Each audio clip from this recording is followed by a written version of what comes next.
Hey, welcome to my channel guys. This is a quick video. In this video I'll be showing you how you can update your macOS to macOS Monterey from Big Sur to macOS Monterey. Now go to this Apple logo right here, click it and click on about this Mac, and here you can see software update. But before we do this, we're gonna go to the storage and check if the storage is greater than 12 to 13 GB, which is right in our case. So click on overview and click on software update, and as you can see we've got a dialog pop-up which is checking for update. Now this depends on your internet connection again.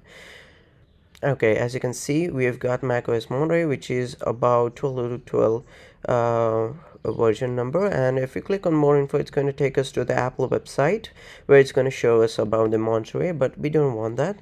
And as you can see, I've got 3 total updates to be completed, and yeah, I've ticked all of them, and now click on install now and click on agree for the terms and conditions, and there you go guys, it's now downloading and installing. Thank you for watching this video, and I'll catch you in the next one.